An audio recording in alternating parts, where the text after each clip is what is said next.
I'm not going to shy away from saying that League One is the toughest competing league in the country.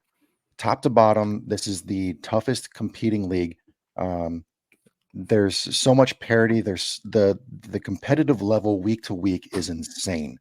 The level these guys have to perform at in order to keep up and to excel in this league, you're not going to find if you look at MLS, if you look at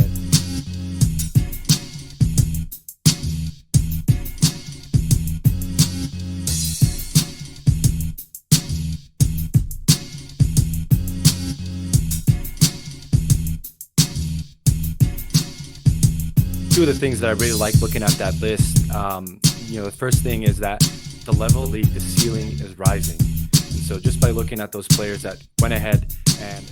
I think this is important though, because within the U.S. land, to get casual fans into soccer itself, they don't really understand the cup competitions. That's why you see the NBA fans. Miami FC. So we're excited for him to make that move and finally get his chance.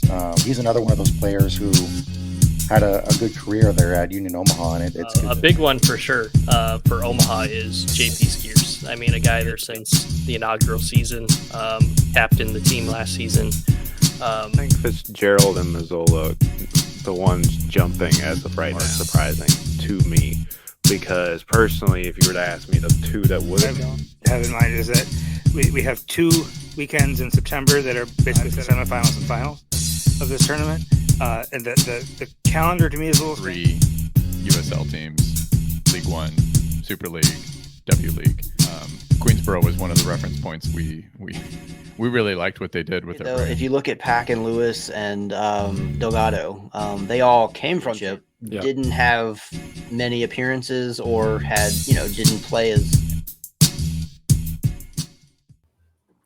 All right. Hello. Welcome everyone to another USL League One Local Media Roundtable. It's episode 3. I'm in the top left-hand corner. If you could see me, we are joined by quite a few legends of the league. This is the biggest episode we've had so far. We've got so much to talk about, ranging from the League One Cup, the players who have made the jump to USL Championship, what MLS and US Soccer Federation had to say about the US Open Cup, and throwing those reserves in there. But so much. Even what we're looking forward to 2024. And again, I'm joined by a lot of legends here from the league. But as always, I'm Riccardo with Linners Wosers, joined by Nick. Nick, how are you today? I'm good. Excited for this. This is a big crowd to talk in front of today, but always excited. And I just want to go ahead and say welcome back to the peeps that have been in the past roundtables. As you can see, we've also got some some new faces, but Happy New Year to everyone. And as 2024 is upon us, the league and the season is just around the corner. But want to go ahead and introduce everybody to our listeners, our viewers. Just went over who Nick and I were here, but I'm going to go ahead and pass it over to a familiar face of the show. Rich, how are you today? Doing great, man. Glad to be back. Thanks for having me. Yeah, it's always a pleasure to have you. And then Brian from League One on the Rocks. How are you today? Oh, I'm doing great. Glad to actually be a part of this one, making this one work. So good to be here. Yeah, as always, we're super excited to have you guys on our show. And you guys know John. John's been in the last 2 USL League One local media roundtables. He is with Bluegrass Soccer Cast. How are you today, John? I'm good. Happy to be here. We have a huge group this time. Big group. How was your New Year's? It was good. Especially New Year's Day for me. That was all good. Nice. And joining for a second time, Rob from Talking Flock podcast here. This is the first time I'm meeting Rob. I wasn't able to join you in episode 2. How are you today, Rob? Doing great. Thanks, Rico. Thanks for having me. This is exciting. Yeah. Getting much snow up there this time of the year? A little bit. The lakes are all still open though, which is weird. Nothing's frozen over yet. Nobody's fishing yet, but yeah, it's feeling more like winter this week than it has the past couple. Nice. Well, we have covered everybody who's been on at least one roundtable, but joining us today, we've got 2 new faces. I want to go ahead and introduce Alex from League One Updater. If you guys are on X, then you should know just how much work Alex puts into providing news information about the league. An incredible, amazing job. Alex, thank you so much for joining us today. How are you today? Yeah, thank you. Glad to be here. First time seeing a few of your faces. Yeah, awesome. Yeah. And also joining us for the first time today from the Spokane Soccer Show, Benji. And how are you today? I'm good. That didn't take long. I've got to correct your pronunciation. It's Spokane. Hence the T-shirt, my man. This will help you. I created a phonetic device, a mnemonic device for you. Spokane. There we go. That's amazing. I'm doing good. Glad to be here. I am notorious for mispronouncing words. I think it took me like 12 years in the United States before I knew that. There's two Eastern Washington words that people struggle with. Spokane is one of them. It's Spokane to most people who aren't from here. So you don't worry. You're not the first. You won't be the last. And the other one, of course, is we're known for our local college basketball team, Gonzaga, which before I lived here, I was like, I thought it was Gonzaga, but it's not Gonzaga. It's Gonzaga. Anyhow, glad to be here. I know I'm going to go ahead and probably mispronounce it one more time today's show, but I just want to go ahead and tell us, it's so exciting to have you and the club, joining USL League One. Just share a little bit about, those feelings, that excitement to be here. It's awesome. I mean, honestly, I got to get the 509 Syndicate folks to show up to this because they're the official supporters group, the supporters group that exists so far. And, very proud of them. I'm a member of the 509 Syndicate myself, but Spokane Soccer Show is a little bit more focused on broadly soccer, but probably half of what we'll do will be the USL teams playing in Spokane. So, it's amazing. I mean, every step of this starting in 2021 has been, I think that they've followed a pretty exemplary path as far as the ownership group and the hires that they've made.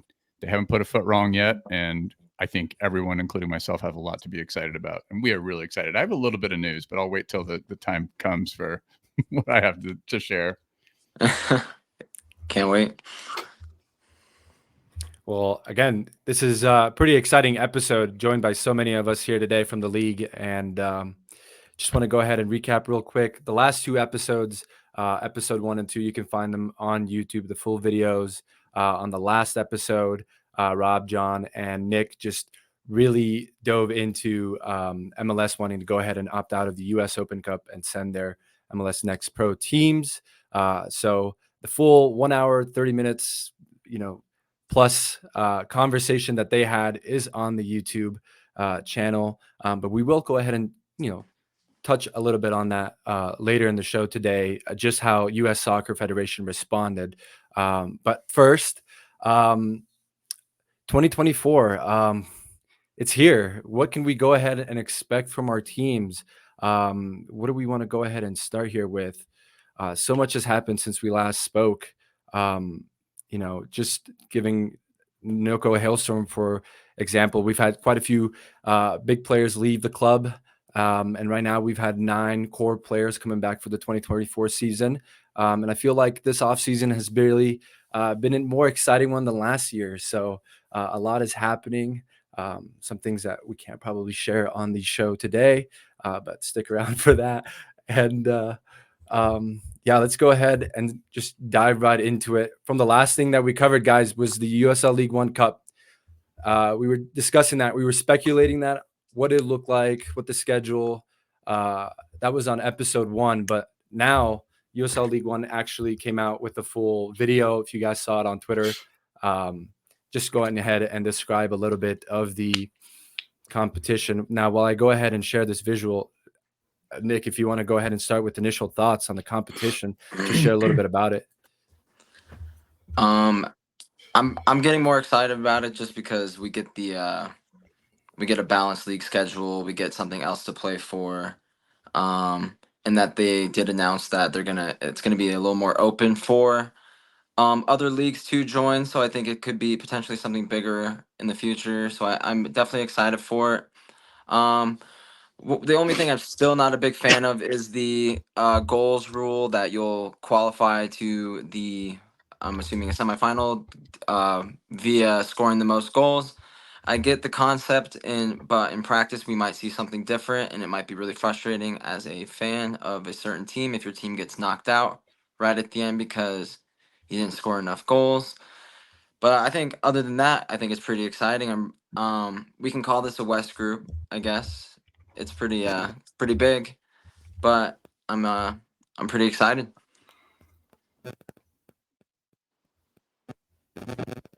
Anyone else have thoughts on that goal rule? My only thought is that, just to be real clear, it's not goal differential. And what we're talking about for folks who maybe are just catching up is the winner of each group will get to the semifinal, and then the wild card team, the fourth team, will be whoever scored the most goals in those 6 matches. So you could, in theory, this isn't going to happen, but you could have like Fuego doesn't win a single game but scores 20 goals, and therefore gets it. But you could also have a situation where the last game of the competition, you have one team saying like, we don't have to win this, we just have to score 7 goals, which could make for a kind of a real chaotic, a very typical USL League One vibes and chaos match, to quote Walking 90 folks. Did the USL state their rationale for that, for not doing just goal differential? That's not real explicitly. I think they just, in a sort of like a half sentence in the press release, said like to prioritize attacking play or excitement or something like that. They just want a lot of goals. Yeah. The league wants, essentially, instead of the playing for points in that sort of sense, the league wants these to be exciting. They want to be must-watch type deal. That's also why if a game ends in a draw, it goes to an instant penalty shootout for an extra point. So like it's very much is like they want excitement and they want teams to kind of like go for it and not play the style of like, for those that know the league, of like Knoxville or Greenville, who are like, if we get a goal, we're just gonna sit and park the bus.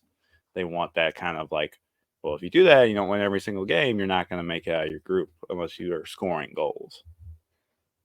Yeah, and I mean, just to build from what John said, we had talked to a few owners the last time, and they were just talking more about they just want to innovate. They want to do things that are different, that are going to make the USL stand out from some of the other leagues, especially in Division III being as crowded as it is. So I wasn't a fan of it initially, but after kind of hearing owners' thoughts on it and stuff like that, it kind of seems like they just are doing this to build for the future. And that's not to say that they won't change it next year. That's also something that is up for debate between the owners and everything like that. So it could definitely change next year too.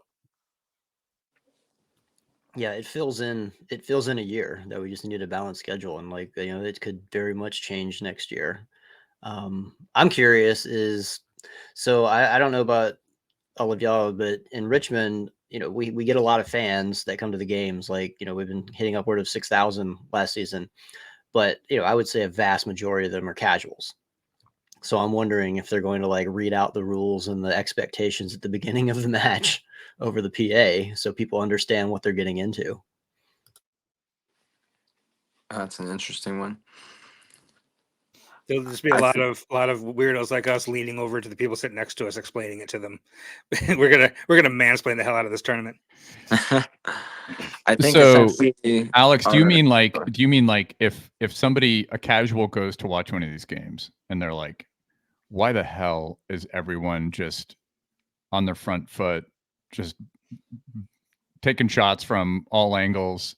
Is that what you mean? Like they would yeah, or it gets to the end and it's you know, it's a draw and it's going into you know, immediately into penalty kicks, and I think that might, you know, people will be surprised about that.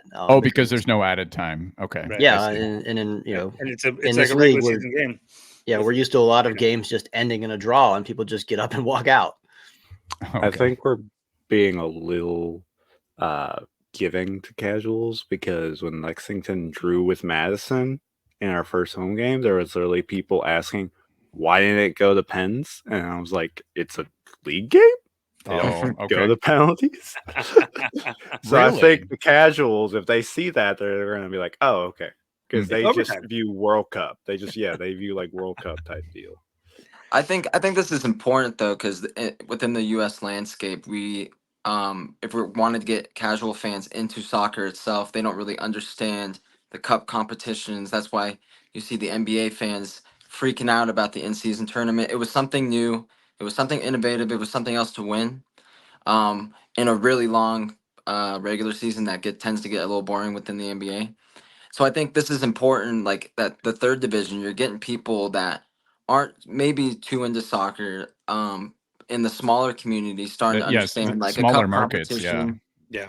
And I think it's like it'll have better long-term effects that, oh yeah, this is like normal. Like I've seen MLS does it. I could see MLS doing this. I could see USL League, because I see my USL League One doing a USL League One Cup. I understand like the gist of it. I think it's like third division is like perfect for the U.S. landscape to start learning these cup competitions, like about it. The Open Cup has done a great job, and I think it's going to get booming numbers this year in attendance. But I think within our own leagues, we can start to teach our own casuals about how soccer works, usually around the world. Yeah, don't get me wrong. I think a good number of people will dig it, but they might be like, a little confused, and they just show up for what they think is a run of the mill match, and then, oh, hey, penalty kicks.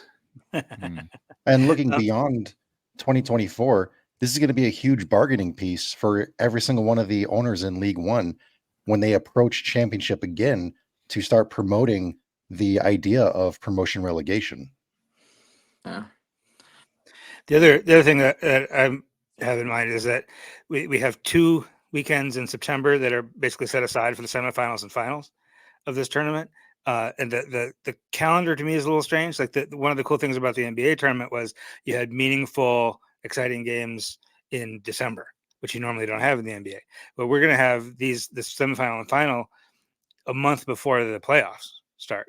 And given the format of this tournament, the top teams in this cup competition are probably going to be the same teams that are sort of the top of the league table.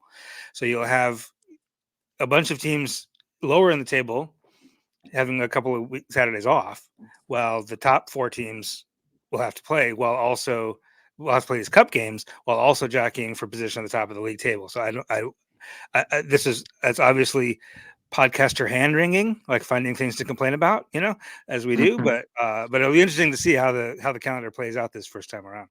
Well, when you get to the final round of group play, and a team doesn't, they're up 1-0. Why are they not just trying to, park the bus, sit on the lead, take the points, and move on? It's like, well, actually, because they're behind in the table, they're behind on total goals scored. So I think everybody who has a local podcast in their area will have to educate the market about what's going on. Yeah. Going into this final group, we have to score 7 goals or 4 goals or whatever. It's like, a win is not enough. We're so behind on goals scored.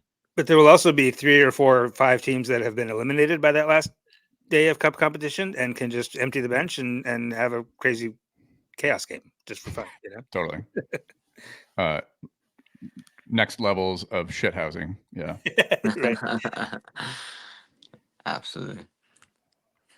I mean, too, all of our teams have screens available, right? So, I mean, it could be as simple as throwing up a live look at the table, or your group table, and saying, okay, well, you can see up on the board standings are like this, obviously, and then a little banner at the bottom. We need 5 goals to make it in to the 14 playoff. Like it seems like something is going to be super difficult to try to educate, but I think also with this league, it was difficult to educate a lot of people coming into the league. So I think once it gets rolling, it's going to be a lot easier for a casual fan to grasp if, they start putting up stuff like on screens, or they emphasize the importance of the matches.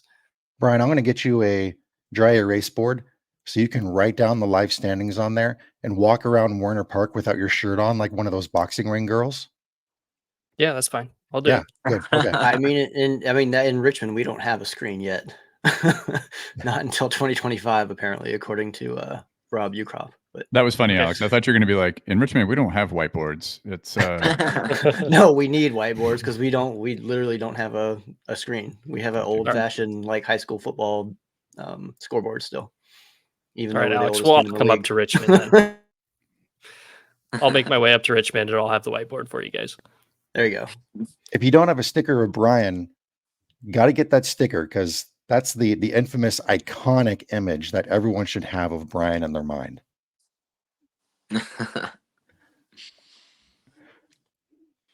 Shoot.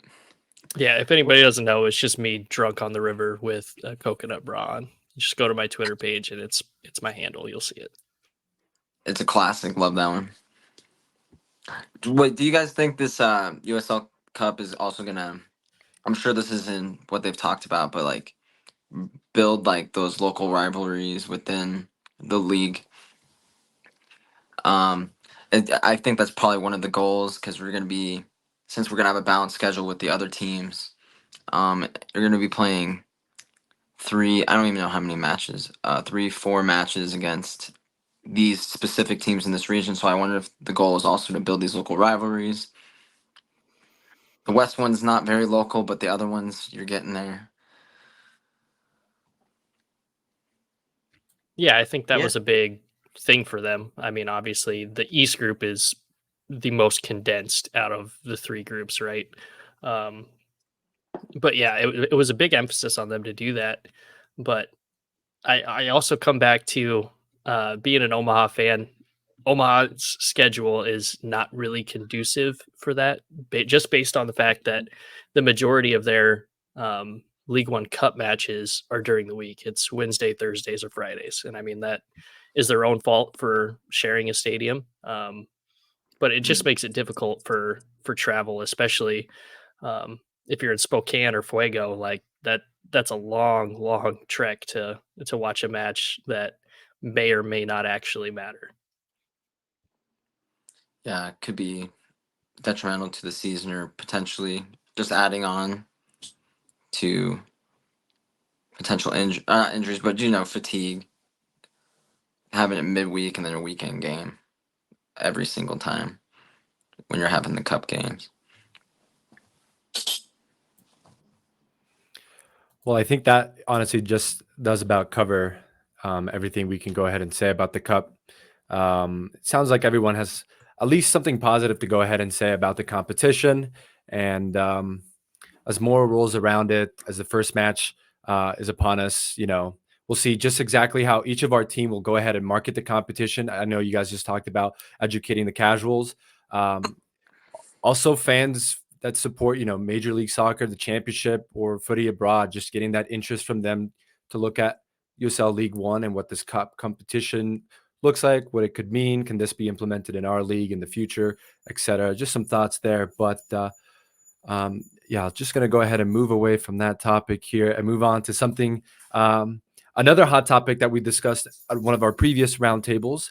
This was on episode 2 with John, Rob, and Nick. This was MLS announcing that their first team, MLS, is going to go ahead and remove themselves from the U.S. Open Cup competition in 2024 and send their MLS Next Pro teams. And then that caused a lot of reaction on social media, not only just from fans and media as well, but also from USL having to go ahead and say something, and as well as the U.S. Soccer Federation having to finally say something after a few days of what seemed like hot tensions, like the U.S. Soccer Cold War, just to put it in metaphor, what's going to go ahead and happen next. But I just want to go ahead and put up here on screen official U.S. Soccer statement just before we go ahead and dive into this. Major League Soccer has requested to allow MLS Next Pro teams to represent MLS in the 2024 Lamar Hunt U.S. Open Cup. And after a thoughtful consideration, we informed MLS that the U.S. Soccer staff recommendation, which was adopted by the Pro League Task Force, is that the request be denied. And as we move forward, we will continue our review of the Open Cup to ensure it aligns with the U.S. Soccer strategic pillars, We remain committed to addressing the needs and concern of all of our members, including MLS and other stakeholders, to enhance and improve the U.S. Open Cup.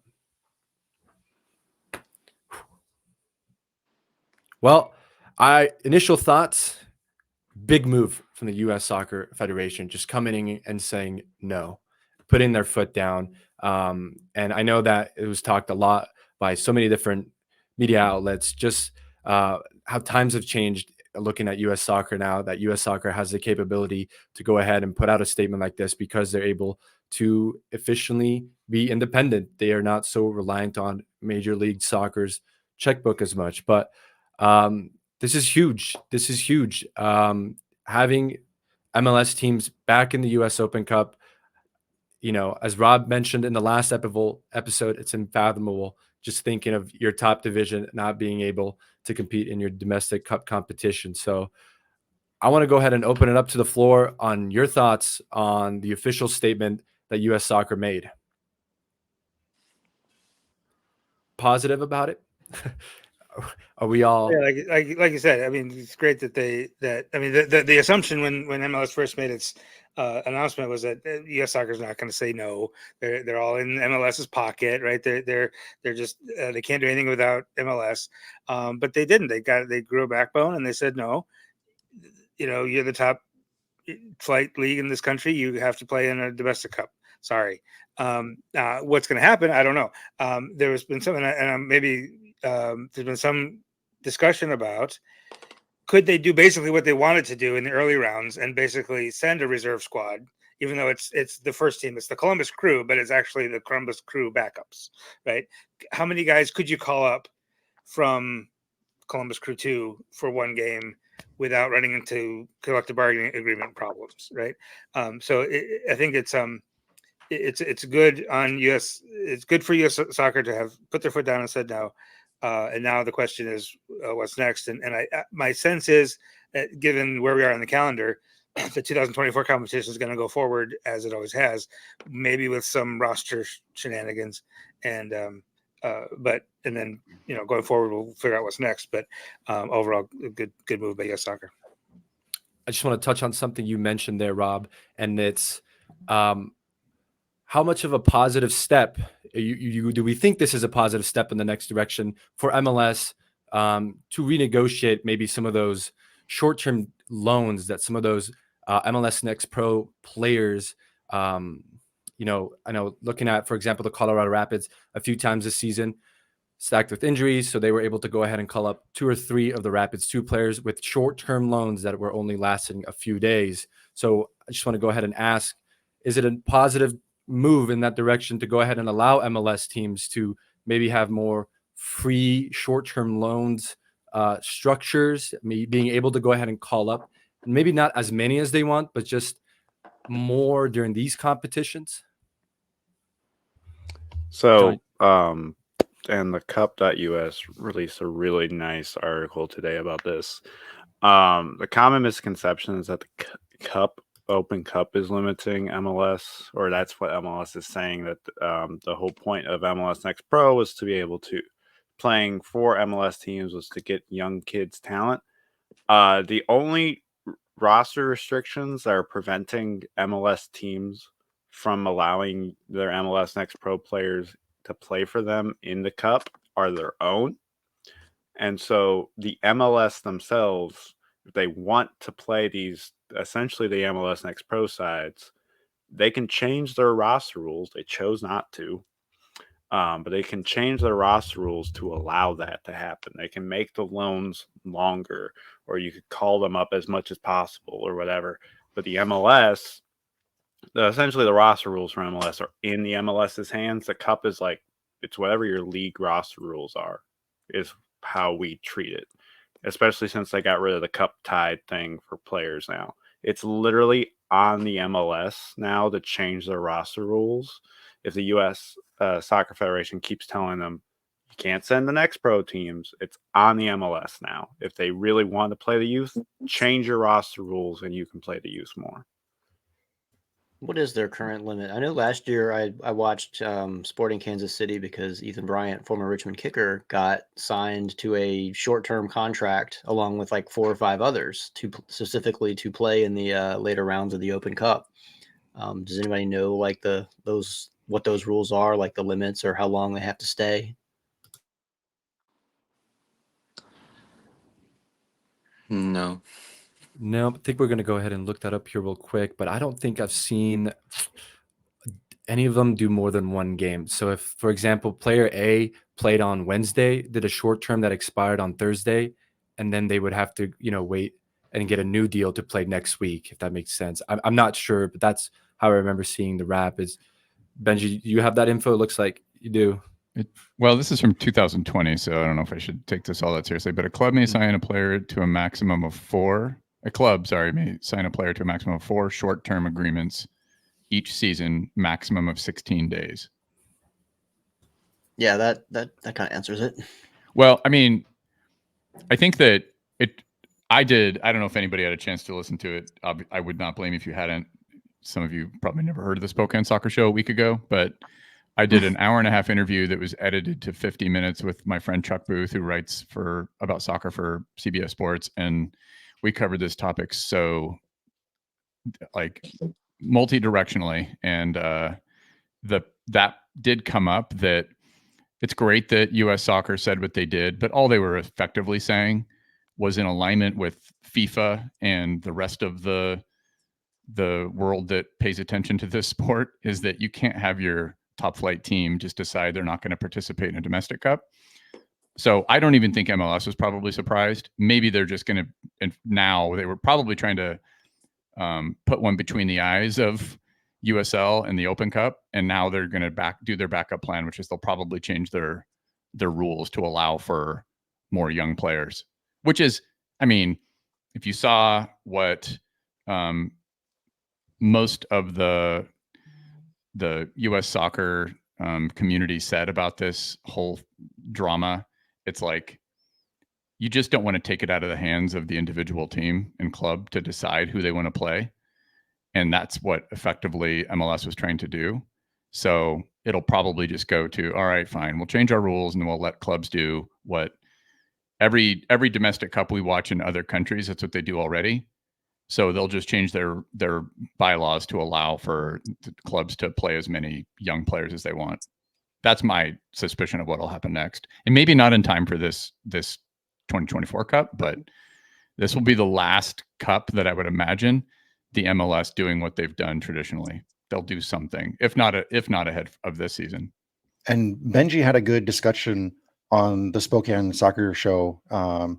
And then going back to what John was saying when he was highlighting that article that was released by thecup.us. If you haven't read that article, go to thecup.us. It's an article written by Jake Sillick. It has a whole breakdown of revenues, rule changes or differences between the US Open Cup versus MLS. They kind of briefly run over the MLS stuff, but they actually have direct pages from the US Open Cup in the article, so you can see a direct breakdown of how the US Open Cup operates and what they expect of every single team that is entered into the tournament. It's a really, really great, thorough read. So I highly suggest anybody to go out and read that article. The whole thing also didn't make sense for the MLS teams that don't have MLS Next Pro teams at the moment either. Like they would have just been excluded altogether from the cup with the rule, like with them dropping out of the Open Cup and putting the reserves in. So that I just found that interesting as well, that they wouldn't, like some teams wouldn't be represented. I don't know. United. Well, I don't know how accurate it was, but I saw something that said like Loudon was going to represent DC United somehow. No, they can't. They separated 2 years ago, I think. Loudon is its own. They are their own independent club for at least for the last season. But DC United is they're doing an MLS Next Pro team in Baltimore.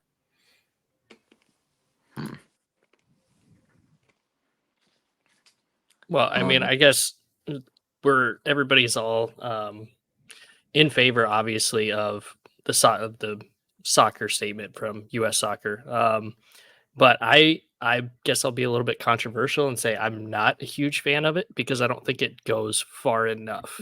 I think they need to do something to punish MLS for trying to drop out of the domestic cup competition in the United States and try to abandon the rest of the team, or the rest of the teams and leagues. I get it's a business, but at the same time, if their goal was to grow their younger players and to grow the sport, why wouldn't you play in this competition? So for me to be truly happy with a statement from US Soccer, I think they need to go a step further and say, okay, MLS, since you wanted to pull out, you have to be in it and you have to go play at lower league stadiums to sell their stadiums out to help with their revenues, to help build the sport in the United States. So until that happens from US Soccer, which it won't, I understand that, but until it does, I'm not going to be over the moon about them putting their foot down from MLS trying to leave. And I think this is the statement by US Soccer. I fully agree with Brian that it wasn't as much, but I think it's a step in the right direction because US Soccer has basically just been MLS's, like, they tag along, whatever MLS does, US Soccer will follow. And I think this is the beginning of a little kind of like, oh, we're not doing everything you want anymore. And I think this is the first step because the wording is like their request was denied, where how the MLS reported it from their press release is like, no, this is what we're doing. No, dude, I said that on our podcast. I said they said it like it was an announcement. So just letting everybody know, it's going to be our reserve teams, and they're called MLS Next Pro. It's not a big deal. We'll see you guys at the Cup. And then it was like, wait, what? Request denied. It's like, and then they accepted. So I don't know, Riccardo, if you have the response from the MLS to that. They basically went, okay, we've taken our slap on the wrist. We're gonna try to get along. We'll see if we can fix this, and everybody can hold hands again soon. But I mean, I agree with Brian. I mean, I don't think that US Soccer is quite ready to go there as far as like showing some real teeth toward the MLS. However, I almost feel like if I could be, okay, I'll be really cynical for a moment and say, I think the MLS constructed this entire thing as a test of not just the spine of the US Soccer Federation. It'd be easy to think that's what they were doing. I think it was more importantly, how does the pundit class, how does the fans of the sport in the United States respond to this decision, this announcement? To John's point, it was not a request originally. It was an announcement. Signal of intent. We're done. We're going to put the kids in the Cup. Okay. Which would mean, by the way, and I brought this up on the podcast, I'll stop saying that, but the US Open Cup would have to rewrite the entire format to accommodate something like that, because you couldn't just let the MLS reserve teams, these next pro teams, like skip a couple rounds. That wouldn't be fair. So they would have to redo the whole thing. In any case, I think the blowback was so severe, it was reminiscent of what's happening in Europe. The entire world, frankly, is fighting an existential crisis around this sport and the division of wealth and income and revenues and how to grow a sport while you have teams at the top of the pyramid making a crap ton of money, right? I think the MLS, had they gotten away with it and no one had said anything, if even the Alexi Lawlesses of the world had just been like, yeah, whatever, no big deal, let's move on to the next story. But the reaction was really severe. MLS fans were pissed. It wasn't just USL fans. So I think because of that, I don't know what we'll see next. I mean, it does feel like that tension between the MLS and the desire and appetite, which, look, I'm new to this. I don't know anything about the USL. I'm learning as I go. And I'm taking all the scrutiny that I've given to the English Premier League most of my life and putting it a little bit on the sport that's going to be played in my backyard. And I'm so excited. I can tell by looking around this screen of heads. Everybody here is really excited. They represent a fan base that's really excited. The appetite for soccer at community level in the United States is huge, and it's clearly not going anywhere. I'm blown away by what I read on Reddit, from the USL subreddit, from the Discord group. This is like a test by the MLS propaganda machine, and it failed. It was like the response was pretty unanimous. And even from MLS fans of like, wait a minute, you're making me, to the point that my friend Chuck made, who has read the publicly distributed bylaws from the MLS. They're so arcane, he doesn't understand them. And he does soccer writing for a living for CBS Sports. He doesn't understand what he's reading. Okay. His job is to do that and digest that shit and feed it to the public. So it's like, if that dude doesn't understand it, you're now making fans of the sport. One of my best friends lives in Seattle, Sounders supporter. I brought this topic up with him. We were in a text exchange for over an hour because he was like, wait, what?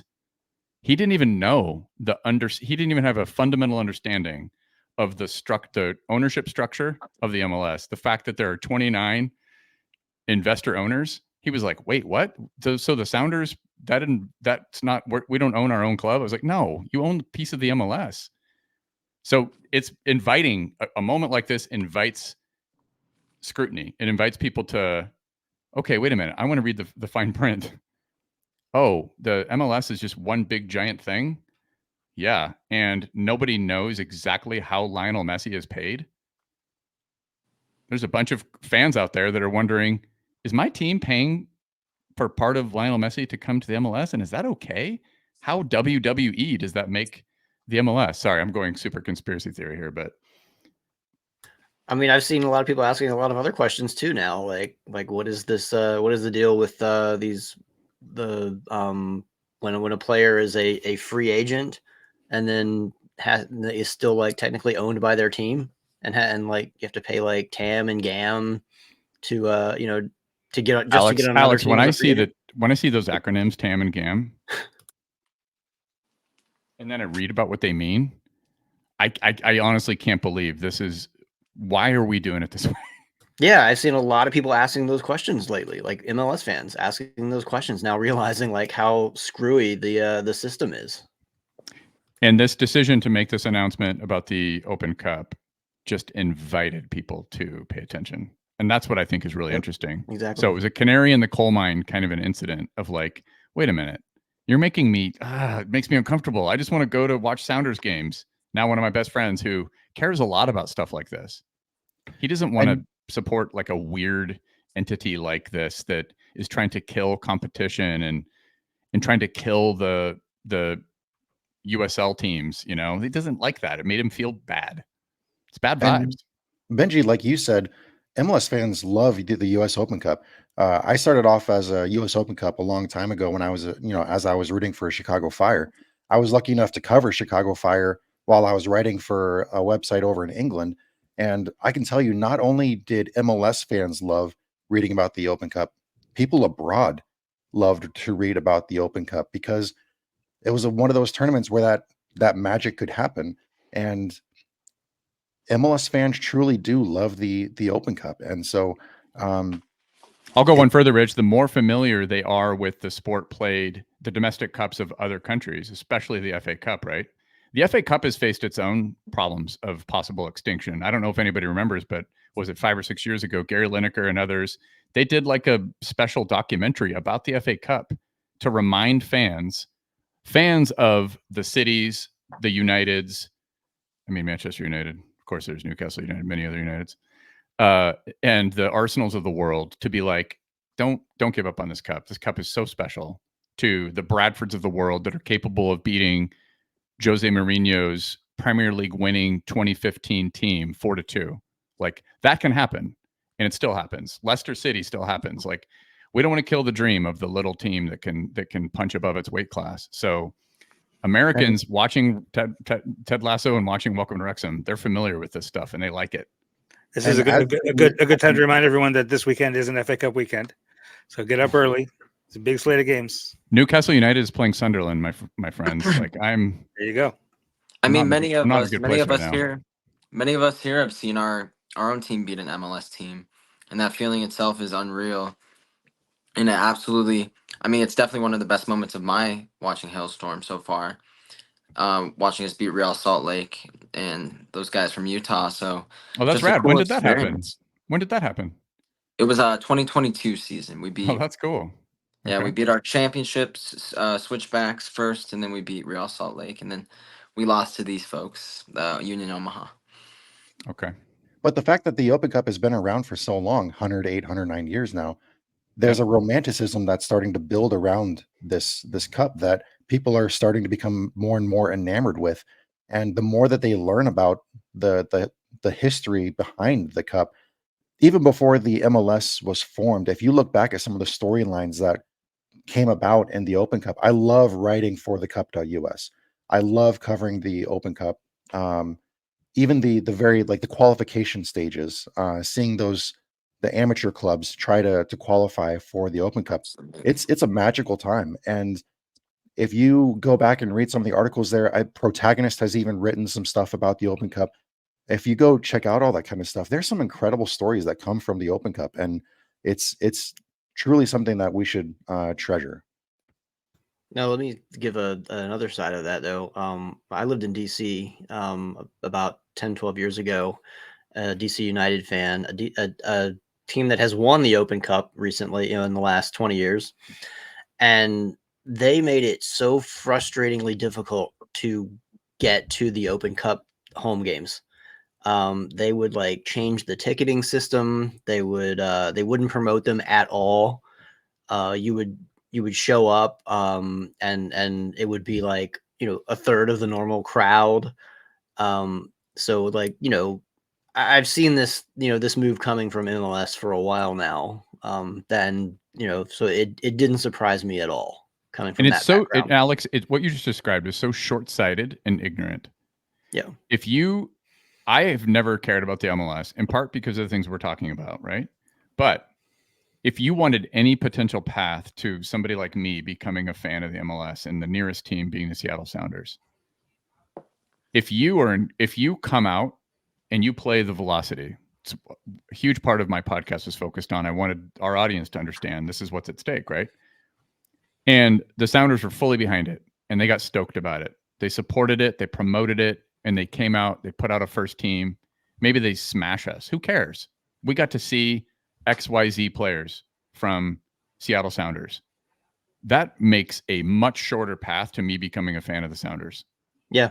So last year, Charlotte FC came to Richmond. No, 2 years ago, Charlotte FC came to Richmond, sold the place out. It was like the highest attendance to date of that season. And it sent Richmond onto a trajectory where the attendance of the following matches, the rest of the season, were a sellout or close to a sellout, because so many people came just to watch the Charlotte FC B squad, and they beat us like 5-1. Then the next year we drew DC United, which is, we're a former affiliate of DC United. They didn't care at all. We had to go play in DC, and they refused to even broadcast it even on like YouTube. It was only on the radio. And again, like they had probably like a few thousand people out of an 18,000 person stadium even show up, because they just refused to promote it. Yeah.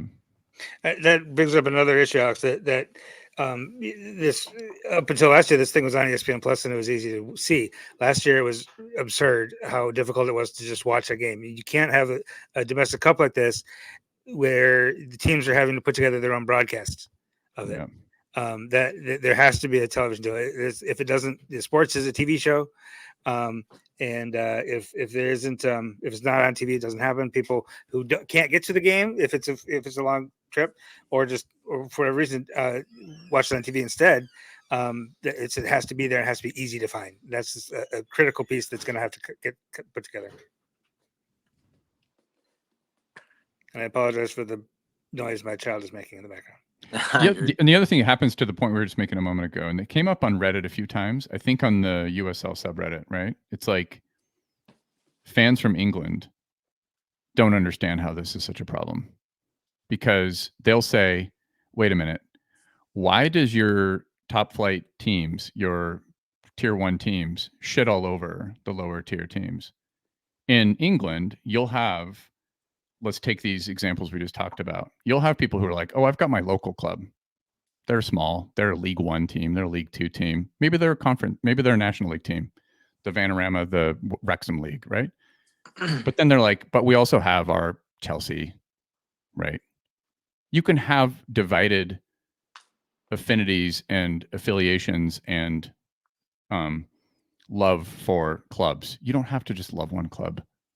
So it's really, really weird to take this attitude, because I think it hurts them in the long run. The smaller communities are feeling like they're being looked down upon from the MLS. Yeah, the MLS wants to be MLB. They want to be NFL. They don't want to be. They want to give development teams only, minor league for you. Minor league system that they own, they control. Mm-hmm. I just wanted to go ahead and hop on your comment, Benji. You can be a fan of multiple teams.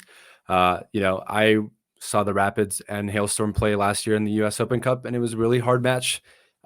Celebrated every goal, even though Hailstorm lost, but you can do it. And you mentioned at the outset of the podcast, Riccardo, you mentioned something about the Rapids. Like, so obviously you're a supporter of them and you're a supporter of the Hailstorm. That should be normal. I did the exact same when Union Omaha played at Chicago Fire. Brian did the exact same when Union Omaha played at Sporting Kansas City. John is a fan of Lexington SC, and he's a fan of Newcastle United. See, like, it should be. I am not a fan of Newcastle. Sorry. I was trying to. John, you should have just kept muted. It was the power of suggestion. Just go along with it, my man. Jeez. Not a fan of Newcastle. All right, fine. I'm actually, technically, if I had do you have a Premier League team? Forest. I'm a Nottingham Forest fan. Oh, that's awesome. Let's go. I love Forest, baby. And then I have a connection to Sunderland because there's a really there's a very active fan from Sunderland who's a fan of Lexington and the Louisville. Oh, that's cool. He's kind of my connection. If I had a dog in that fight, I'm more of a Forest fan. I've been raised to hate Sunderland, but I got to be honest, as an American, it probably makes it easier. But I can't hate them. I know it's the most important historical derby to Newcastle people, but you watch Sunderland till it die, and oh man, one of the greatest documentaries. All right, you're gonna have to mute me, Riccardo. I'm taking this thing over. No worries.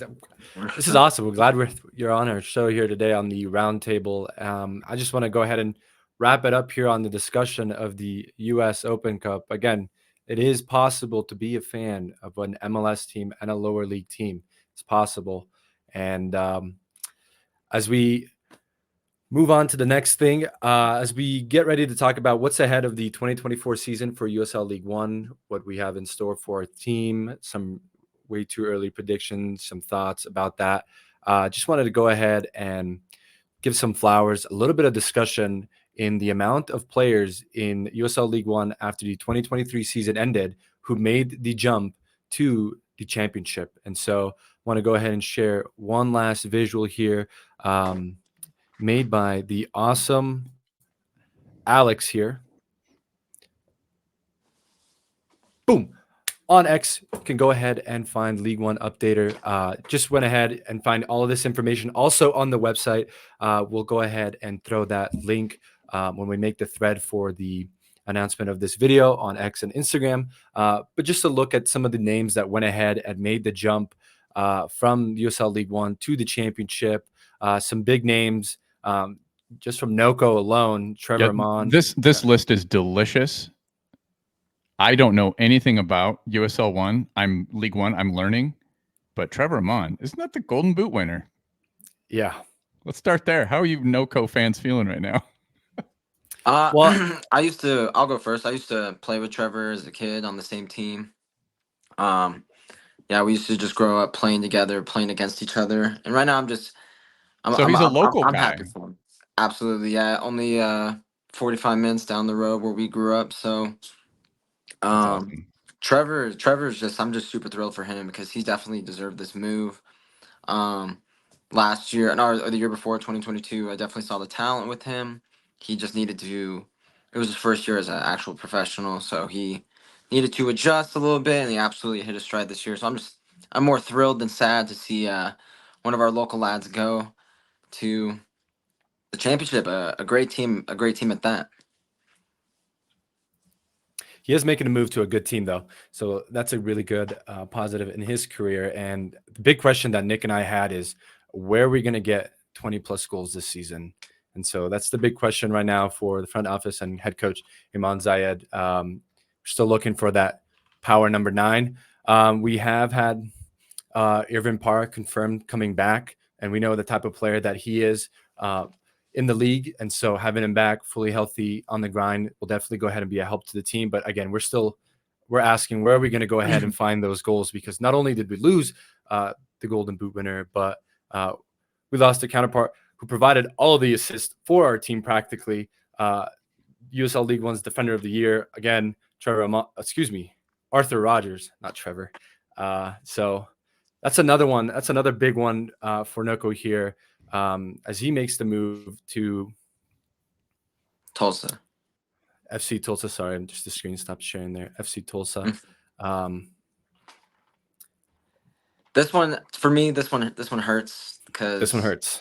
We saw Arthur Rogers for 2 straight seasons be at the absolute top of his game throughout the league. I think he absolutely shattered league records for chances created. I think he tied league records for assists.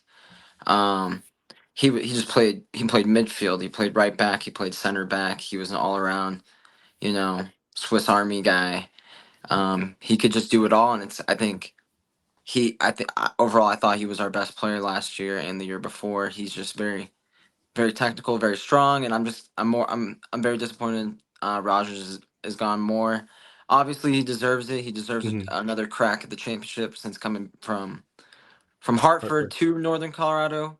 Now he's going back up to Tulsa.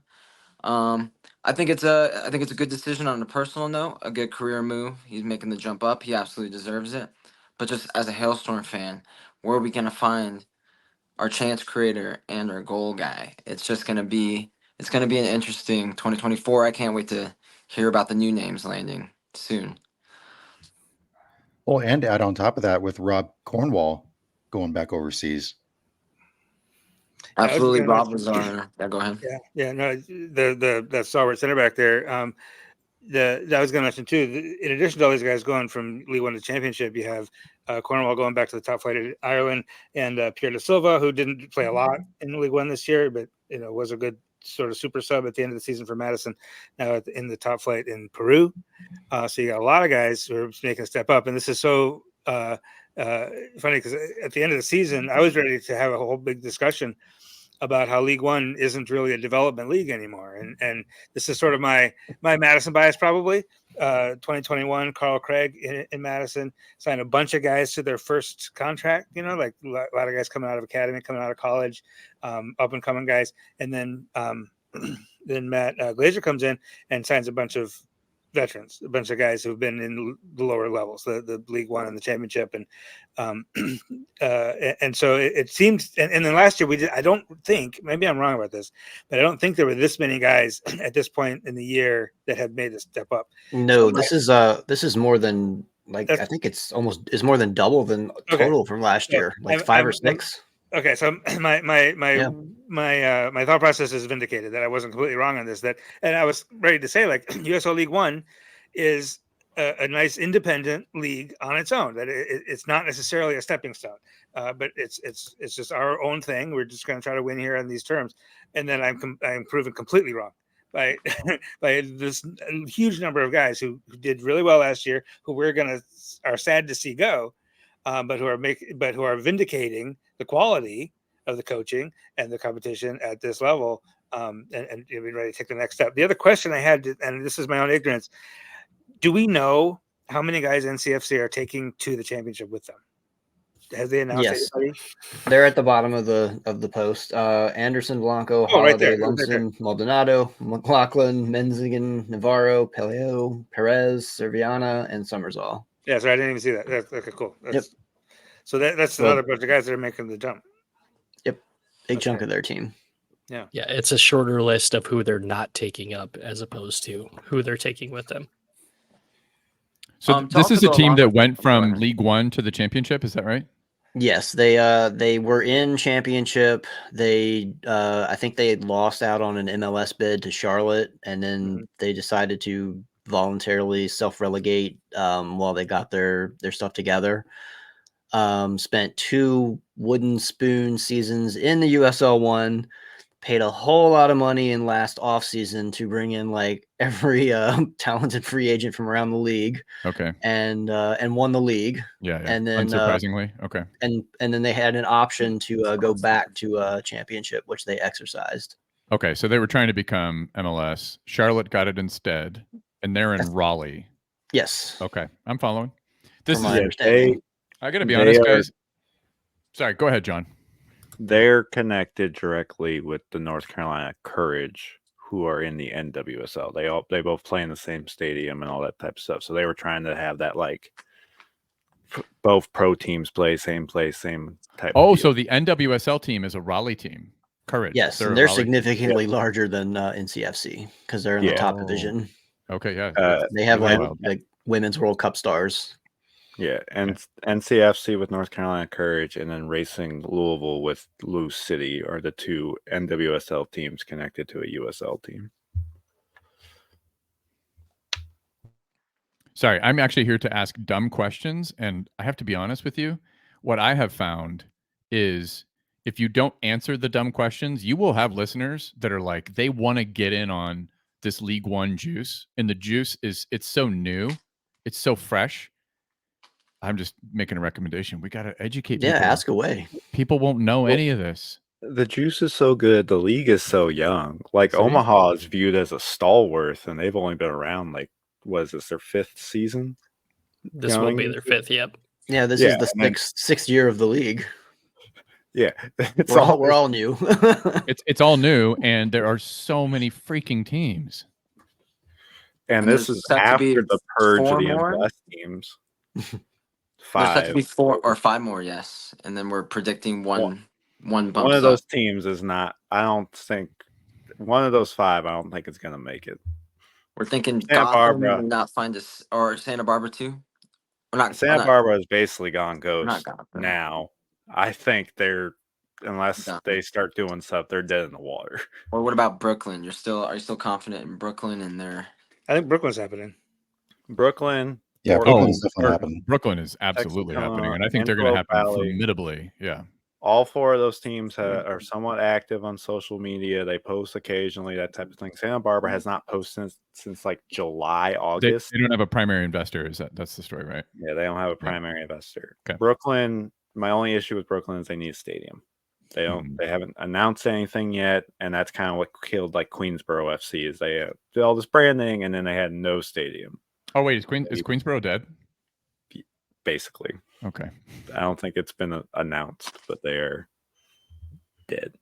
I'm so old that in 2021, when Spokane was told they were going to have 3 USL teams, League One, Super League, W League, Queensboro was one of the reference points. We really liked what they did with their brand. It was great. Absolutely. R.I.P. Well, we just touched on 2 of the names here for Noko. I just wanted to go ahead and see if anyone has other thoughts on some of the other big names that are making moves to the championship. I'm sure there's a lot of names in there. I was just going to say a big one for sure for Omaha is JP Skiers. I mean, a guy that's been here since the inaugural season, captained the team last season. Just a big locker room presence guy, and a guy who's going to be severely missed in a midfield in a league where midfields win you a lot of matches, right? So his presence is definitely going to be missed. And then also a big one for me personally is Shaft Brewer Jr. Just the amount of intensity and just the speed that he brings to the wing back position. It's unmatched by a lot of guys in the league. I mean, he is a box-to-box defender who can get in and will get you assists and even score a goal or 2. So, and then I'd be remiss without talking about Joe Brito, a hero of one of the Open Cup matches. I believe that was Minnesota, where he scored the goal to win the match for Omaha. So, big names leaving from Union Omaha for sure, and big shoes to fill.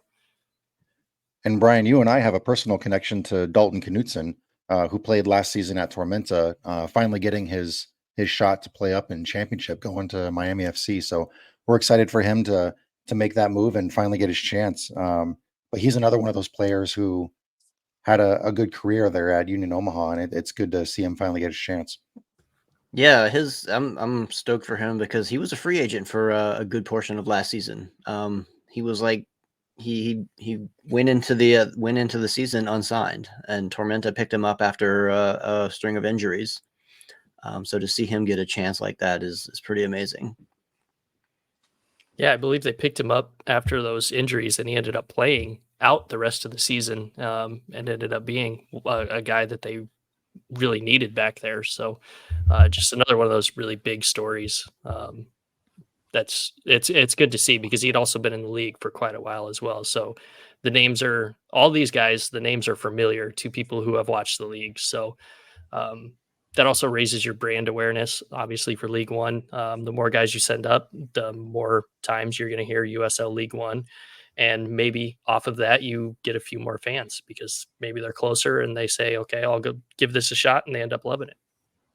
Yeah. And to me, I think the biggest surprise is the fact that two of them are going to Sacramento. Like everyone else is kind of going to lower end championship sides last year, but Sacramento was top of the West.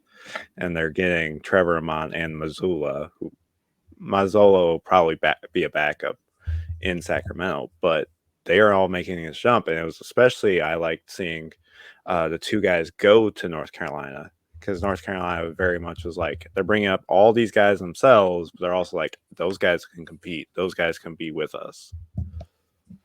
Yeah. Akira Fitzgerald especially surprised me. It all makes sense that he's going back to North Carolina. He's a former Railhawk. But, we all thought he was going to retire out in Richmond, like finish out this season and then become like full-time coach. And then suddenly, and they even announced him as signing a contract extension in mid-season. So I guess there was a stipulation to get out of that if he had a better opportunity like this. But I don't know what his role is going to be there. Player coach probably would bring all that experience, but yeah, that one really surprised me. Well, some others on the list, weren't that surprising. Flanagan was in the championship last year. Bring the list up again. Like Akale doesn't surprise me at all. Skeers, Rogers, and now the ones that Miami picked up, I think these have been good players in USL League One. They were a little bit more surprising to me, but it looks like Miami is doing a complete rebuild and then pulling in a lot of players from League One. Just want to see if this one's surprising to you guys. This year, we saw a lot of the goalkeepers really outperform and be some of the more spectacular players. And Akira Fitzgerald making, he was great during the 2022 season and still a really good shot stopper last season. But him making the jump to North Carolina FC when they have a young goalkeeper like Nick Holiday, who just got back from training with PSV, was that a little bit surprising to anyone there? Just given that, some of the other goalkeeping names that didn't make the jump to USL League Championship. Yeah, we can get into that at another time, but there's a whole lot of goalkeeping talent coming back to the league this year. Yeah. I was about to say, I think Fitzgerald and Mazzola, the ones jumping as of right now, are surprising to me. Because personally, if you were to ask me, the two that would have gone would have been Pack and Lewis, who would have made the jump. Because, Lewis, Knoxville fans, you can come at me all you want. Lewis is the reason Knoxville finished mid-table. You can double check this. I don't think they scored more than 2 goals in a single game ever. Even Fuego did that. Other teams that managed to score more than 2 goals, and Knoxville was if you got them at 2 goals, you were basically we either need to score 2 or get more, and we're good. Lewis kept them in games, and then Pack was insane. And but if you look at those players, Pack is going to come back. So yeah, if you look at Pack and Lewis and Delgado, they all came from Championship, Yeah. didn't have many appearances or didn't play as well as they've been playing now. So maybe they've hit their comfort zone. They've figured out where they can have an impact and where they're going to definitely get minutes. So that's actually two of the things that I really like looking at that list. The first thing is that the level of the league, the ceiling is rising.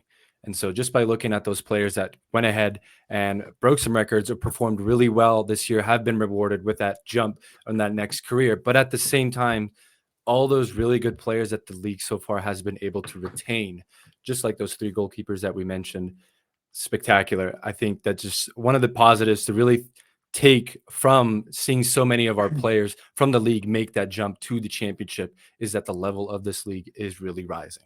Yeah, and lost in all of this is Rashid Nuhu had about a career year. Yeah. And he was still not even in consideration for goalkeeper of the year. That's how good it's gotten.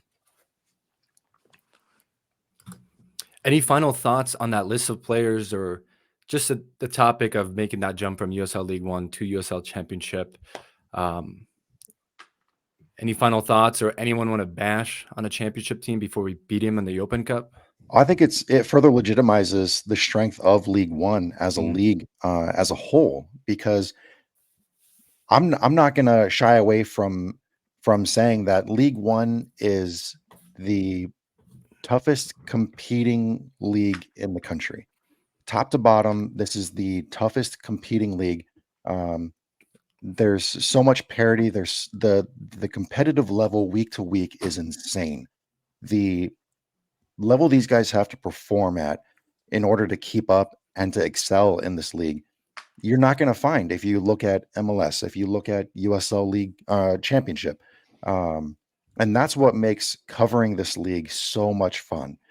It's just such a tight race, and it's so much fun to watch. And then you're also seeing the commitment from overseas clubs pulling players from League One. You're not seeing, as much attention from MLS pulling these players. You're seeing clubs abroad. So the fact that USL League One is gaining more attention overseas is a huge accomplishment for the club, or for the league as well. That's a huge topic, and I don't mean to try to go too deep into it because I'm still learning a lot about it. But one of my understandings of that is that it's back to what we were talking about with how restrictive MLS contracts can be. It diminishes the opportunities for selling players. So hence, this kid from Clemson who got signed by Phoenix Rising with an eye toward playing overseas, ostensibly, and Phoenix Rising going, whatever, we get 1 or 2 years, maybe longer, depends on how he develops. He can help them win a lot of games. Obviously, Phoenix is a really good club, and then they don't have the restrictive contract issues that face MLS teams, and they can sell them on to a European club and profit. I think absolutely. And I think you also notice that MLS also inflate their prices on a lot of their players. So it also, these development leagues that would sign these Americans are already priced out from, just like I was saying, overpriced MLS players. So I think you might see the USL route as a route that, hey, I might have to go here to get to Europe because I'm going to get the cheaper contract. Overseas, yeah, we still might hit a 7-figure, like 1 million, to get me over there or something. Like the USL is still finding ways to. They're starting to build their repertoire of selling overseas, as you notice with the Jonathan Gomez, and then you got Orange County with Orange County and Feyenoord, and then you got Joshua Winder, and then Elijah. I think his brother might also go the route or something like that. So you're starting to see that you are correct. The USL landscape might be the cheaper route for Europeans to come in. And I was also thinking that these other development teams like overseas are looking at the USL as, wow, these teams can build a squad with way less funds that are also formidable, that can play against these MLS sides. And so I think you will start seeing the USL starts selling way more overseas once, because it is a cheaper route, and they are. I think the MLS level is definitely a jump from the USL Championship, but I think that jump is starting to get closer. So I just think that's also there. So I think you are correct. And There's the I'm going to do jump. sorry, John, go ahead. Sorry, there's the jump, but there's like USL is sending youth. Joshua Yep. Winder, 18. Jonathan Gomez, 18. These are all, we're not sending developed players. Like Brandon Vasquez just left FC Cincinnati at 25 for only 8.5 million to Monterrey in Liga MX. Yeah. And that's like a 7 million difference than what Blue City is going to get for Josh Winder to Benfica.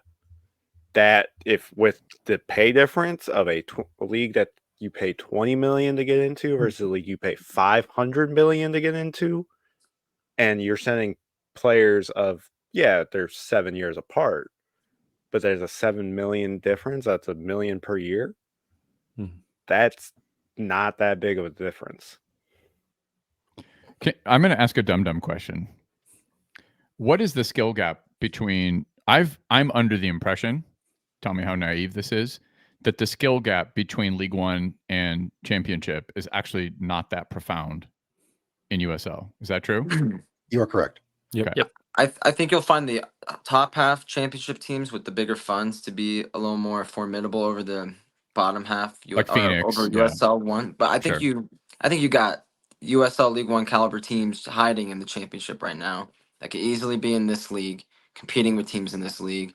While you have potentially, I don't know, with how Omaha's been since they've been in the league, they obviously can make that jump and compete with those teams as well. So I think you'll see a little bit of discrepancy at the top where you got your San Antonio FCs and your Sacramento's, but definitely Hartford could definitely be in this league. Other teams could definitely be in this league. Well, and I think you'll also see, keep an eye on North Carolina this year. I mean, we just talked about, they're taking basically a really good chunk of their roster into the championship. If they're competitive with that roster that was in League One last year, then, you know, obviously the skill level's, equitable or comparable at least. Well, yeah. I mean, you can look at that, or you can even look at, what was it, 2 years ago, the success that League One had in the Open Cup. I mean, multiple teams beating championship sides and even MLS sides. I mean, there was 2 or 3 teams that beat MLS sides in the Open Cup. And last year, I know at least Omaha beat a championship side. So, I mean, I don't think the talent gap is nearly as big as it's really made out to be. I think the top teams in League One could go and compete easily against the top teams in Championship. I would say if you put the bottom third to possibly even stretch it as far as the bottom half of Championship, if you put those clubs in League One, they would have a very difficult season competing with the teams we have. Absolutely. Not to be, I mean, I think I talked about this in the last episode with the Open Cup, but I was also complaining about just ways to make the Open Cup better. And just as my experience watching Hailstorm play the switchbacks, I've noticed the switchbacks because I went to one close scrimmage and I saw the good players play, and I saw that they sat against Hailstorm probably both years. So I was complaining that the USL Championship teams also need to take it seriously if they want to get their names out. We debated if that was up for per club, but that was just my opinion. So I was thinking, at times though, I've seen Hailstorm beat the Switchbacks twice now in a row, 2 years in a row, in our first 2 years. However, I have seen, I know about the Switchbacks myself. I know their players, and I have seen some great players not play against us in those games. So I do have a hard. It's hard to gauge with that for me. Just who's been playing in those Open Cup games as well with the championship teams. So I think North Carolina, like you said, Rob, will be kind of a good indicator of the level, because that North Carolina team was fantastic this last year.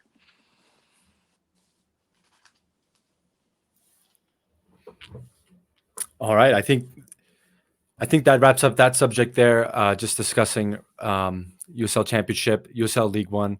Great insight there. Rich, you had an amazing take that I can't wait to clip after this when I start editing it. So, but want to go ahead and move on to just our last subject here before we go ahead and wrap up the show. Again, it's 2024. What's ahead for our teams? I know we discussed a little bit what to expect, some of the questions that we've been formulating already. For example, Nick and I, where are we going to go ahead and get all these goals for Hailstorm? But I just want to go ahead and open it up to the floor exactly of what are you expecting from, for example, Forward Madison this year, Rob? I'm expecting more of the same, but better. I think a lot of the USL League One Day One teams announced a lot of returning players, right? And Madison did that as well a year after announcing nothing but new players. We basically are returning 9 of our regular starting 11. Including our goalkeeper, our full back line, which is one of the best back lines in the league, our wing backs, our number 9, Christian Cheney, a couple of midfielders, and returning one of our best subs in Mauro Sachero. We've added so far just 2 players, but both attacking minded, Sharif Daye and Devin Boyce. I would expect to see Matt Glazer continue with his sort of possession first mindset. We're not going to score a lot of goals. We're going to have to score slightly more. And I think that's the additions of Daye and Boyce will help that. We probably need to add a little bit of depth. So I would expect to see a possession-oriented team that wins a lot of 1-0 and 2-1 matches. You expect to see Burn Shipman in the goal perform as well as he did in the first half of last season, maybe even better. Sharif Daye, expect to see him coming back from that injury with that outstanding, like one of the best performances in the league all year in the last game of the season last year. I would expect or hope to see him continue that and to see Madison really compete, especially in the USL League One Cup. I think looking at that group, Lexington, Knoxville, Chattanooga, and Madison, I think we've got a good chance of winning that group. The other thing to keep in mind for Madison is we are set to field a USL Super League team. They originally said they hoped 2025. It'll probably be 2026 now. But to get to that tier 1 level of our stadium, our stadium is great. It's downtown. It's owned by the city of Madison. So to improve it to the point where we can get 8,000 seats, where we can get it to the level of a USL Super League tier 1 level, there's going to have to be some improvements. The ownership group is presenting its improvement plan to the city of Madison, its funding plan to get the funding for it to improve it in April of this spring. So we'll be watching that very closely to see what the stadium is going to look like and what that will mean for Fort Madison as well as for the Super League team in 2025, 2026, and beyond. But we'll be keeping a close eye on that. Thank you for sharing, Rob. A lot of things going on for Madison. It looks like upcoming, not just this year, but in the next 2 years. So definitely keep a lookout for that. And as always, guys, more information on Forward Madison. You can listen to Rob, follow his channel, Talkin' Flock on X. Are you on Instagram as well, Rob? We're on Instagram, Threads, and Twitter. Yep. Okay. Perfect. And we'll be able to go ahead and link all of those socials and the video as well. So, but I want to hop on.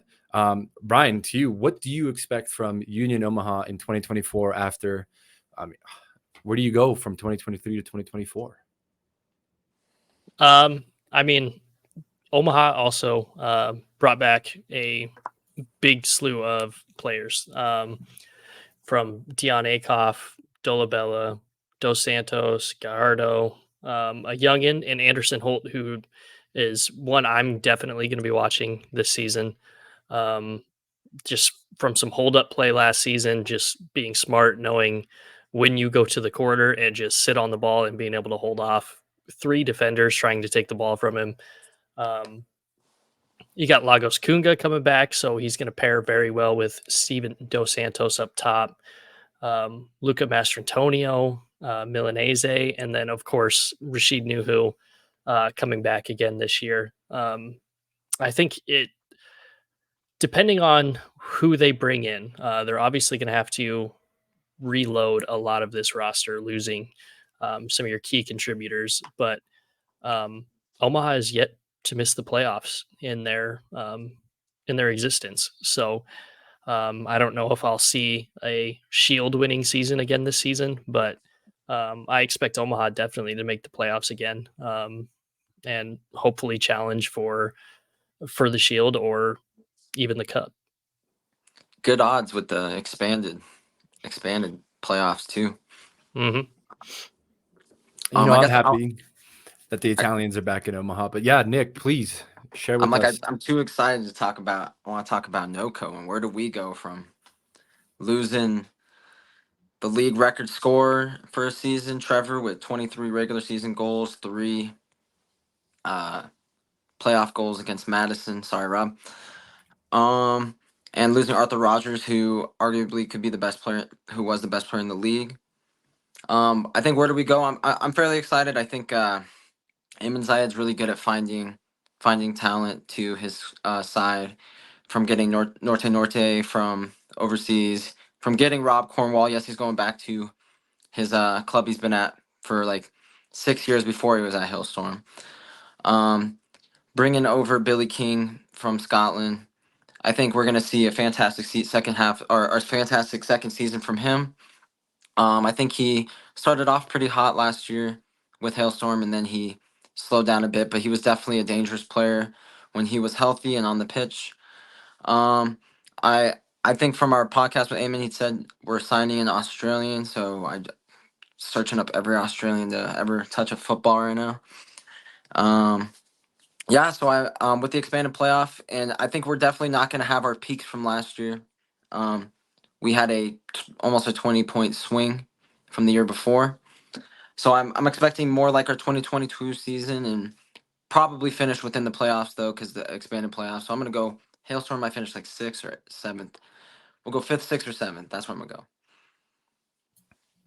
Well, I just want to go ahead and add on to that. When we spoke a little bit with Coach Zayed, there's that hunger, that desire to make a statement in the league and to, bring some kind of silverware to Future Legends Complex.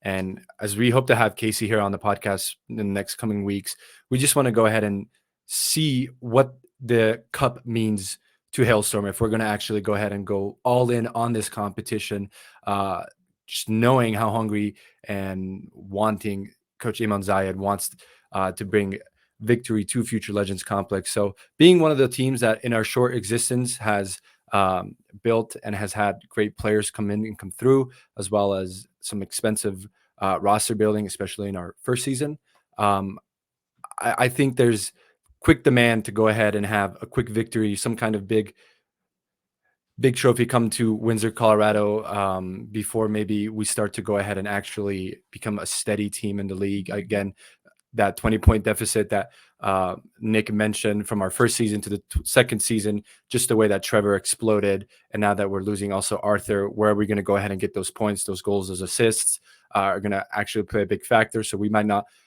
it's easy to speculate, right? It's easy to speculate right now that we might not be on strong on paper like we were last year, but again, knowing Coach and the recruitment process and how much they're looking to go ahead and build a winning team in Windsor, Colorado, I think I want to go ahead and say, and we'll get confirmation with Casey, that we're going to go all in on this League One Cup. But I want to move it over to John over at Lexington, find out what's ahead for you for 2024. Go around through the whole panel here.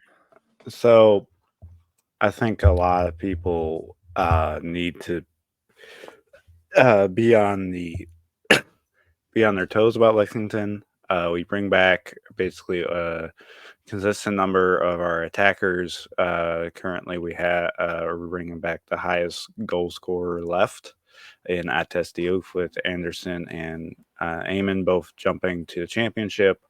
And we are heavily solidifying our back line. We've brought in 3 guys who can play center back, even when we had 2 very solid center backs. We're bringing in a lot of guys that Powell trusts and has played under Coach Powell before. We've kept 10 guys from our initial roster.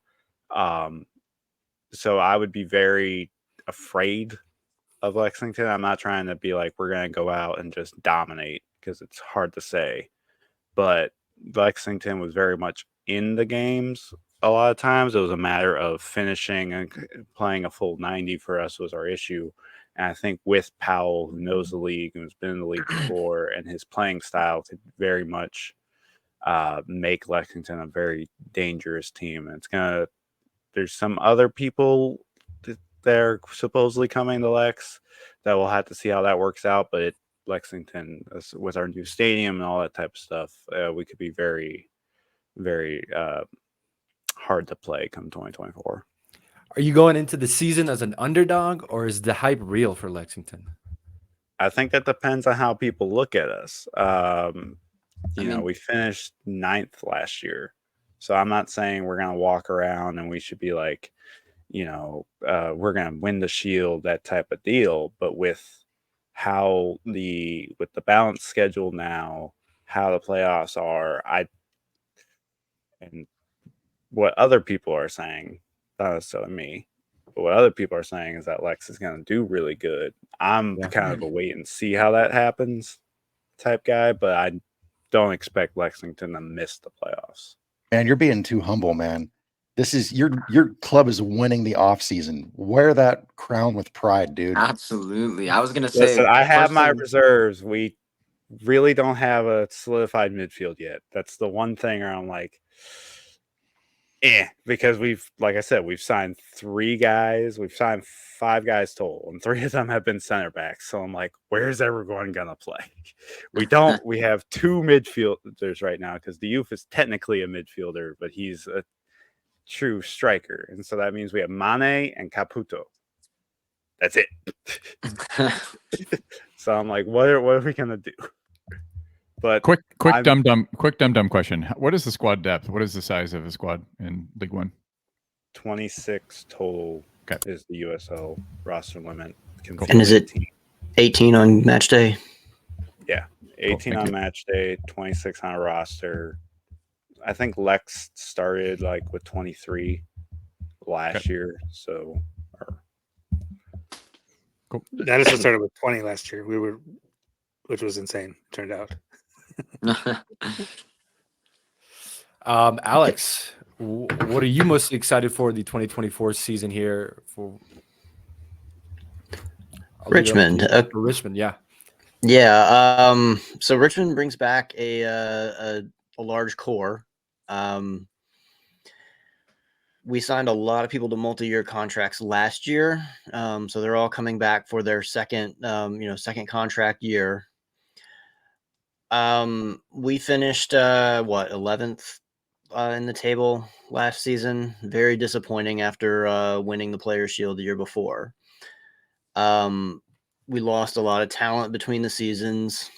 Younger players moving on. Darren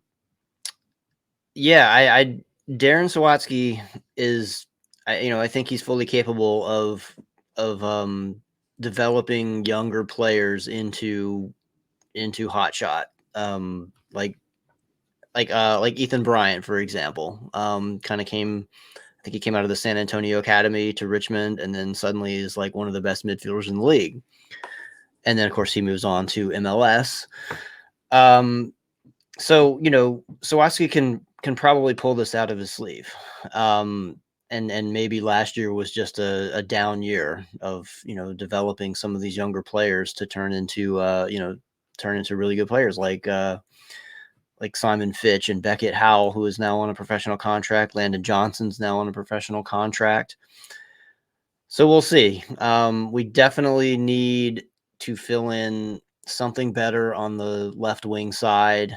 A second striker, secondary goal scorer. Because as we saw last season, Terzaghi, when he has a down year, the entire team has a down year. So right now, I'm going to say I'm in wait and see. I'm not expecting greatness, but I don't want to say that it's going to be a repeat of last season either. Yeah, that's very smart to go ahead and wait and see. We did the wait and see last year, Nick and I, with Hailstorm, after many of the different media outlets predicted Hailstorm to come bottom of the table. Oh yeah, as your coach reminded us all on Twitter. We kept the receipts. Surprisingly, Richmond was one that he told us not to sleep on, so he had them pretty high on his prediction table, which disappointed not only Richmond fans and yourself, but him as well. But Richmond had a decent first half of last season, and then second half just crashed. And you do bring up a good point.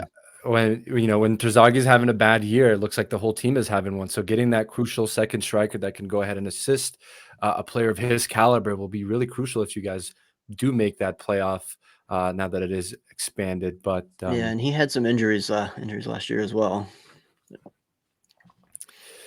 But before I get to Rich, I want to go ahead and ask Benji again one more time. I know we asked you at the beginning of the show what to expect from 2024, and I know it's not much coming from the team right now, but give us something vague.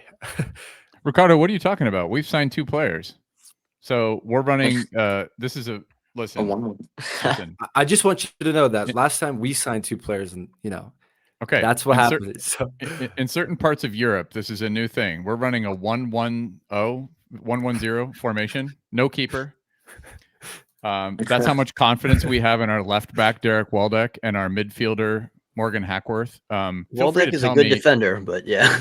Yeah. Tell me anything you know about these players. I was going to ask that. I'm going to ask a dumb question. You guys know much about these 2 players that Spokane? Yeah, does anybody here know? Yeah.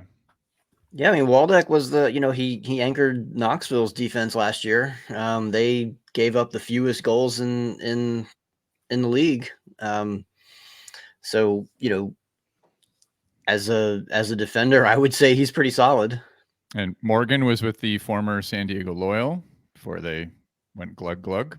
I don't know much about him, but I know that the Loyal was full of talent. They were a super talented squad last year. And comes from a pedigreed family, son of John Hackworth, who is the manager of assistant manager of St. Louis City. I look at it like this. The ownership group is stellar. I think that the signal of intent from this group from the get-go has been one of they are high character and they are looking for excellence in every hire that they make. So our manager's from Liverpool.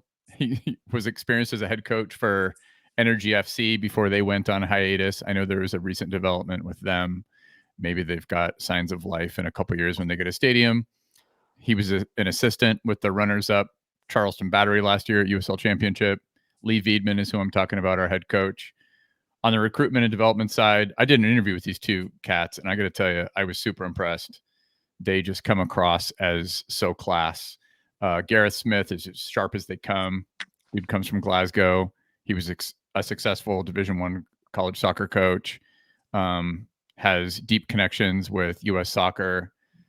And yeah, I do have an announcement though, which is I just found out through a source. Okay. We have made 9 total signings. So warm up, Alex. Only 2 have been made official, but there are 9, dropping this here, 9 official signings have been made. Only 2 are official so far, but they will be made official within the next 5 to 6 days. Nice. Is your source Lexington? Up the falls. No. Up the falls. Well, I'm Lexington just gonna, at this time last year had nobody signed, had nobody announced. So I will just say, well sourced. Nice. Yeah, looking forward to no it. one announced, and then we announced all 21 or 22 people in the span of like 2 weeks. Nice. So this draw out of players now that we're at 15 or whatever is kind of annoying. I was like, 3 a day, 3 a day, 3 a day is what I was used to from the club. That's hilarious. And a little birdie, that birdie's name is Alex, also shared with me some information when we were DMing. Do you know something more about Velocity? Do you want to share it here, or are you going to keep that tight-lipped? It's a rumor, a very strong rumor, that a former Richmond goalkeeper may be headed that way. Oh, wow. You heard it here. This is great. We'll talk. All right. For those listening, Alex is our league's Adam Schefter. Let's go. So everyone knows. Alex Romano. Yeah. Oh, there you go. Fabrizio Romano would have been better, more related to soccer. But last but not least, I wanted to go ahead and ask you, Rich, what are you most excited for in the USL League One season for 2024?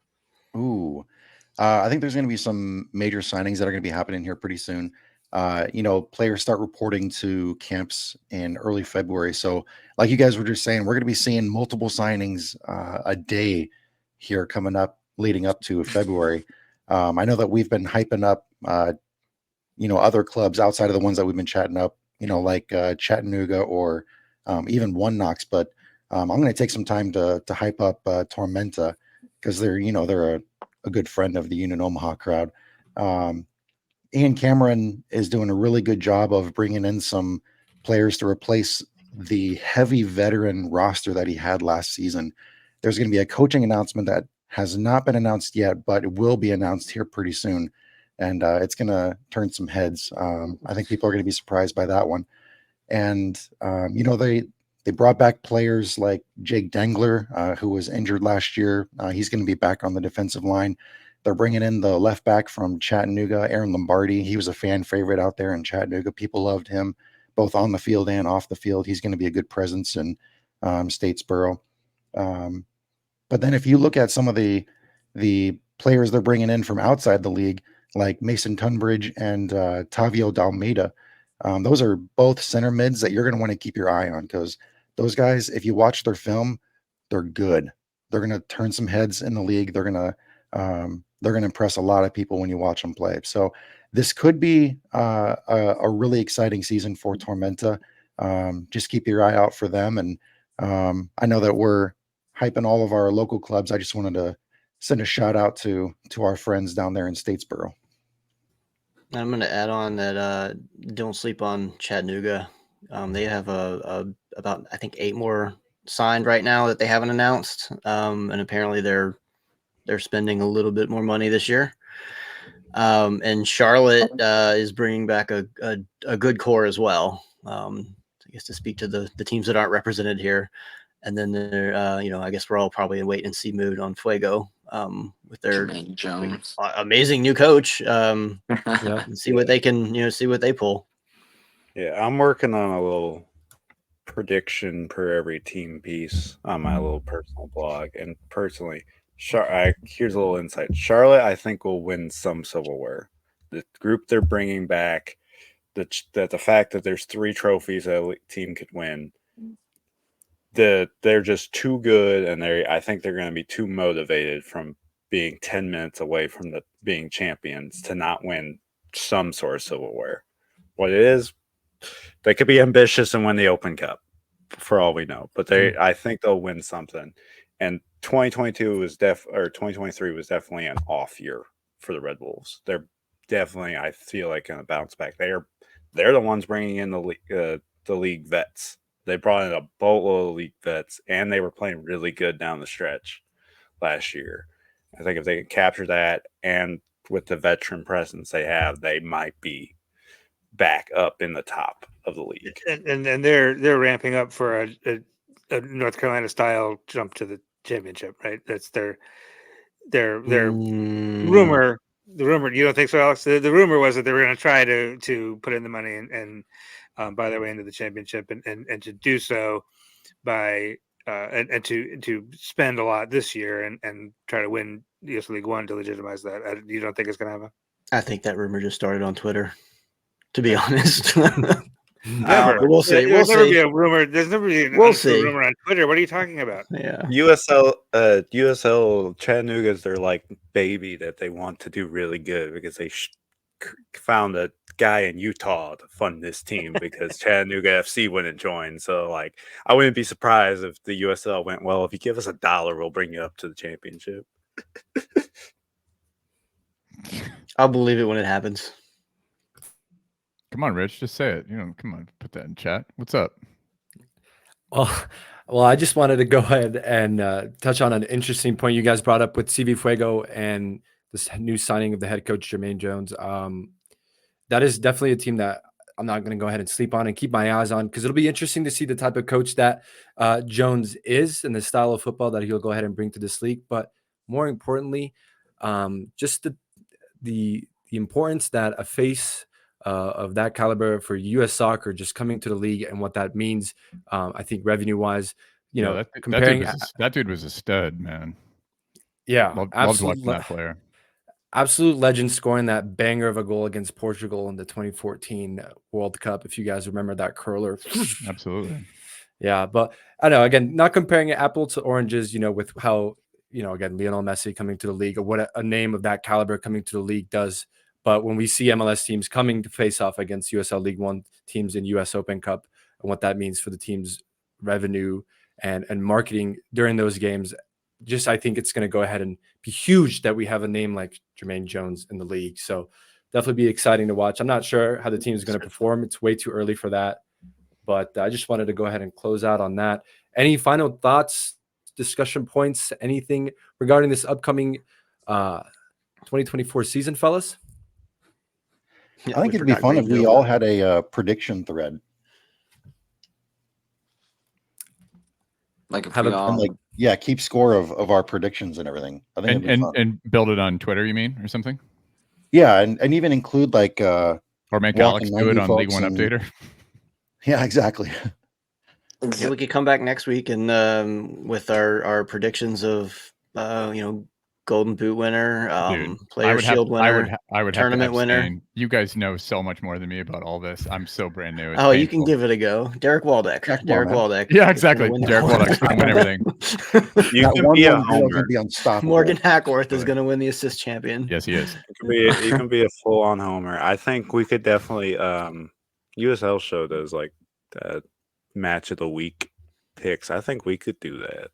Just pick it. I was just going to bring that up. USL show had a great segment on Jermaine Jones and the Central Valley, and they were skeptical about the lack of signings and so forth. So I don't know, it was interesting. One thing we did. This is normal for them. Yeah. I was going to say one thing we did with Brian and Rich is I think we did a NOCO and Union Omaha combined 11. Maybe I'm tripping, but I'm pretty sure we did that. And I'm surprised that we did not do, or we still can, a 2023 roundtable best 11. I'm the league obviously had their own best 11, but it'd be nice to have our own. That'd be fun. Yeah. It's something that we can go ahead and look at maybe for our next episode here for episode 4 of the roundtable. Maybe I'll do a little bit more of interactive stuff for us to go ahead and chip in and have a little bit of agreements, disagreements here and there. I think today was really wonderful just to go ahead and hear everyone's thoughts, not only what's upcoming for their teams for 2024. Everyone got to share their thoughts on the League Cup that's coming up, what to expect a little bit from their teams, their thoughts on the teams with the most goals going through, just a little bit of the details like that. And then great discussion, fellas, on U.S. Soccer Federation making a statement on MLS trying to leave U.S. Open Cup and what that really means to us, fellas who go ahead and cover lower leagues, what that means to the players, to the fans, and all of us. But I just wanted to go ahead and give, again, a huge thank you to everyone. Thanks, Rich, Brian from League One on the Rocks, John here from Bluegrass Soccer Cast, Rob from Talking Flock. Wonderful to go ahead and have you guys back. Wonderful to meet you, Rob. Alex from League One Updater. Wonderful to meet you over camera. Always DMing and chatting. The best updater source for USL League One. This is Alex Romano, as we said. And joining us. I don't even know who that is. Fabrizio Romano? What? No. Continue, Riccardo. We'll talk to him offline. And of course, joining us for the very first time, joining the USL League One community, USL community, Benji from the Spokane Soccer Show. You nailed it. Amazing. This is going to be an amazing journey with you, having us on the show and hearing your voice. I'm sure you're going to go ahead and join a lot of the fellas on their show. So it was a pleasure having you here today. And as you continue to grow, I'm going to speak for everyone. Welcome to the league. It's so exciting to have another West Coast team, at least just for Nick and I, but just another team in general in the league as the league continues to grow. Yeah, thank you all for being so chill and humble and awesome. Love it. Of course. Yeah. But again, we were stoked to find someone from Spokane. Yeah. All of us. We were all super excited. And we'll definitely get your supporter group friends on board. I think I been in contact with one. Something about DMs needing to be open, and Yeah. So we'll get them on.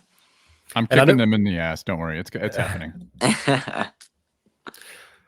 So, guys, thanks for tuning into the show today. A lot of channels we discussed. I'm going to go ahead and tag all of them. You can go ahead and give them a like, follow, share. Hope you have a great rest of your night. Thanks for tuning in to the Roundtable. Ciao, ciao.